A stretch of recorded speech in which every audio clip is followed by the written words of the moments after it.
Halo, selamat pagi dan salam sejahtera untuk kita semua. Perkenalkan, nama saya Kerin Gracia Megalonda dengan NIM 19050096018. Di sini saya akan menjelaskan materi yang sudah dijelaskan oleh kelas dari kelompok 1 sampai kelompok 4 dari mata kuliah komunikasi antar pribadi. Jadi ada 4 materi yang akan saya jelaskan. Itu pertama, dasar-dasar keterampilan komunikasi antar pribadi. Kedua, keterampilan komunikasi nonverbal. Ketiga, keterampilan komunikasi nonverbal di dalam konseling. Keempat, keterampilan dalam mengajukan pertanyaan atau questioning. Baik, untuk materi yang pertama, dasar-dasar keterampilan komunikasi antar pribadi. Yang pertama, pentingnya komunikasi antar pribadi. Nah, komunikasi antar pribadi ini penting karena dengan komunikasi antar pribadi, kita bisa membangun hubungan yang baik antar individu dengan individu lainnya. Ya, komunikasi antar pribadi ini bisa dilakukan oleh antar 2 orang atau lebih. Nah, menurut Johnson, keterampilan dasar dalam berkomunikasi itu ada 4. Pertama, saling memahami. Jadi kita harus saling memahami saat berkomunikasi, memahami lawan bicara kita saat berkomunikasi dan dia pun akan memahami kita. Dan kedua, mengkomunikasikan pikiran dan perasaan kita secara tepat dan jelas. Jadi kita harus mengkomunikasikan perasaan kita dengan baik, tepat, dan jelas.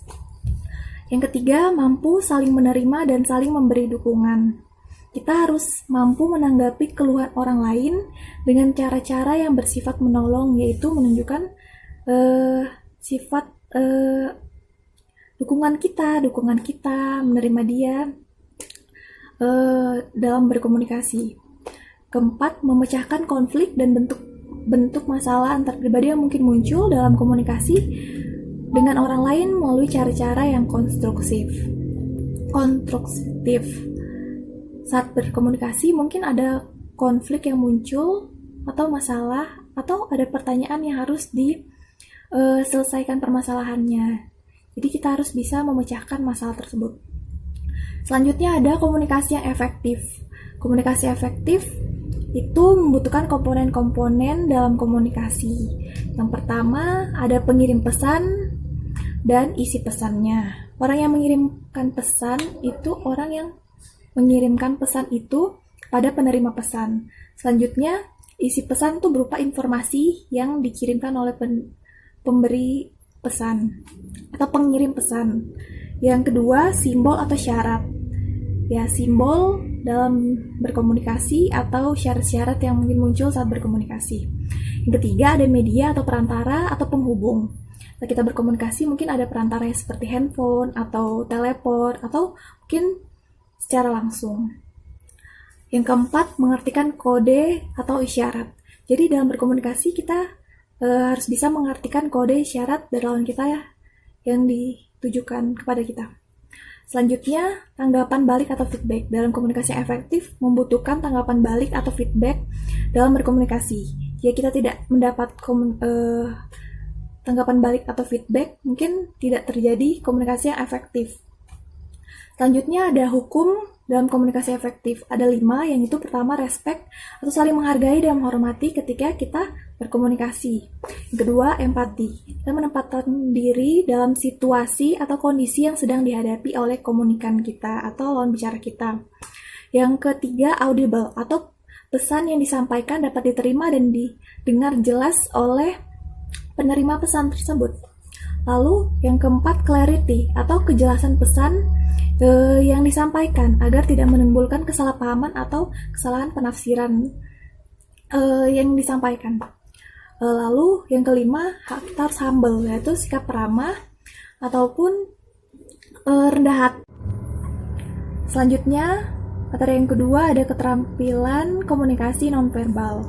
Nah, komunikasi nonverbal sendiri adalah komunikasi yang diungkapkan secara nonverbal atau tanpa kata-kata. Selanjutnya ada ciri-ciri komunikasi nonverbal menurut Supratinya. Pertama, komunikasi nonverbal merupakan kebiasaan atau merupakan bersifat otomatis yang jarang kita sadari tapi berlangsung begitu saja. Yang kedua, berfungsi mengungkapkan perasaan-perasaan kita yang sebenarnya. Selanjutnya yang ketiga, komunikasi nonverbal merupakan sarana utama untuk mengungkapkan emosi. Jadi ketika emosi kita muncul, nonverbal itu bereaksi. Yang keempat, memiliki makna yang berlainan pada berbagai lingkungan yang budaya berbeda. Jadi mempunyai makna atau arti yang berbeda dari lingkungan yang berbeda. Yang kelima, memiliki makna yang berbeda dari orang ke orang atau pada orang yang sama namun berlainan saat.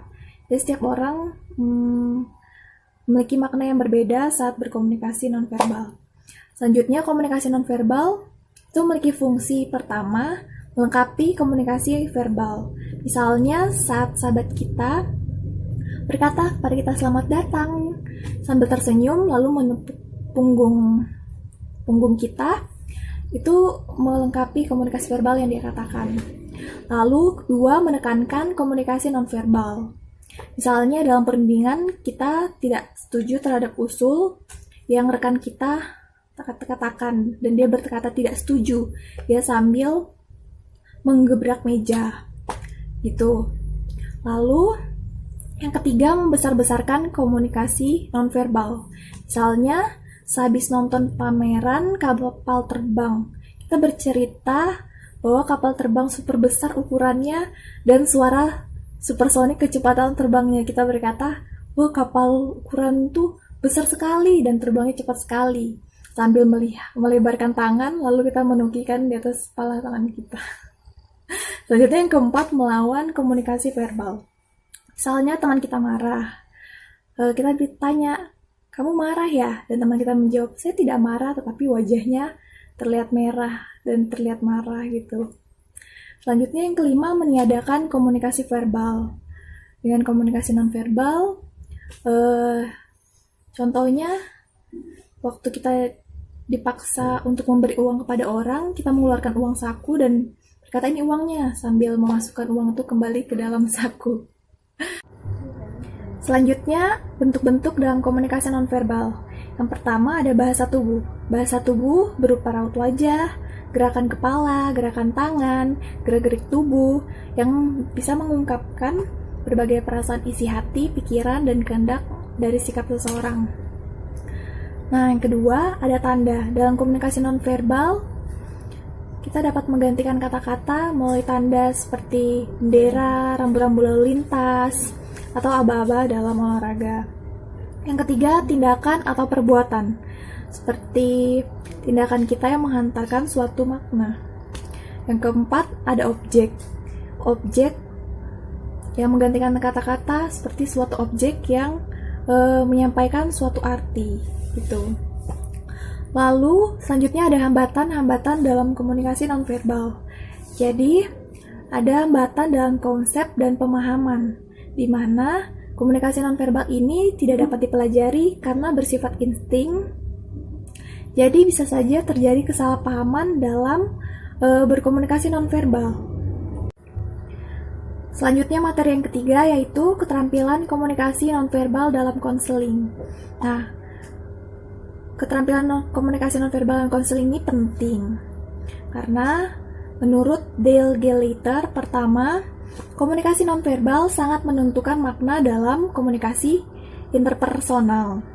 Kedua, perasaan dan emosi lebih cermat disampaikan lewat pesan nonverbal ketimbang pesan verbal.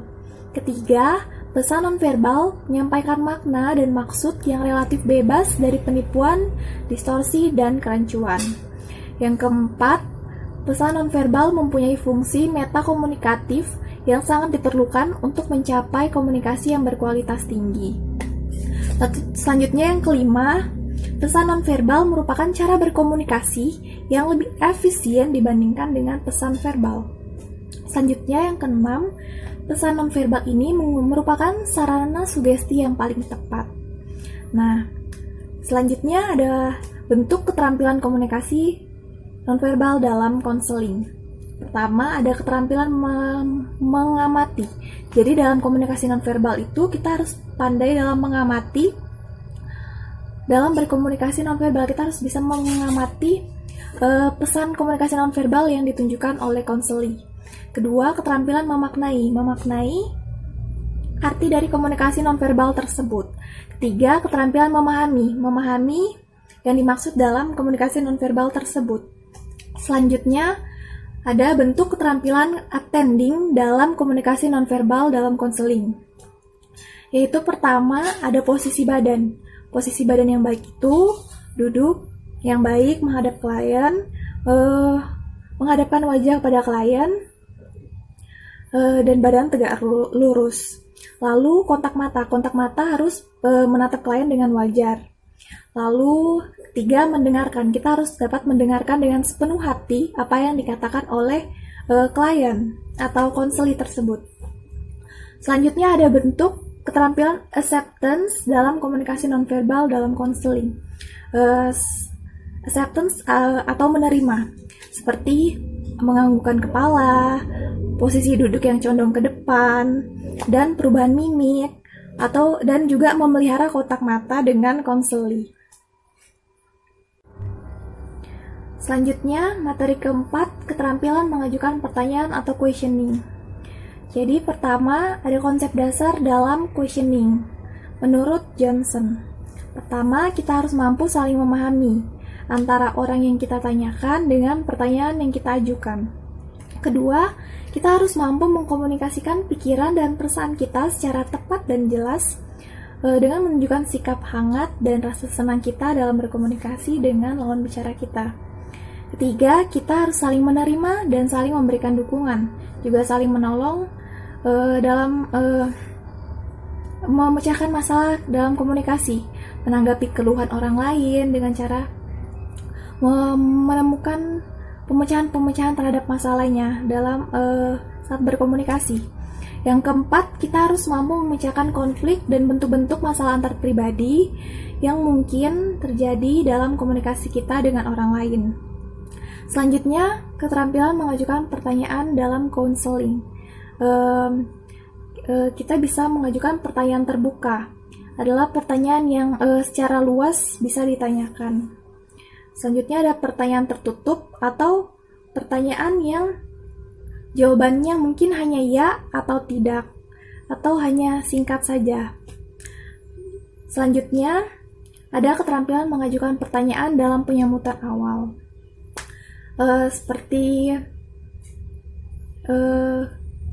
Keterampilan itu seperti membukakan pintu, berjabat tangan, tersenyum, atau kita memberikan salam, menyebutkan namanya, menanyakan kabarnya. Selanjutnya, keterampilan pembicaraan topik netral atau bahan pembicaraan yang bersifat netral atau bersifat basa-basi terhadap klien, seperti menanyakan hobi, peristiwa hangat, ya seperti itu. Lalu keterampilan pemindahan topik netral ke awal dalam konseling, yaitu menggunakan teknik attending atau perhatian dalam memusatkan perhatian konseli agar dia merasa nyaman dalam mengekspresikan dan mengungkapkan perasaan yang ada dalam pikiran dan perasaannya. Itu saja materi yang dapat saya sampaikan. Mohon maaf bila ada kesalahan atau kekurangan dalam menyampaikan materi. Saya ucapkan terima kasih. Selamat pagi.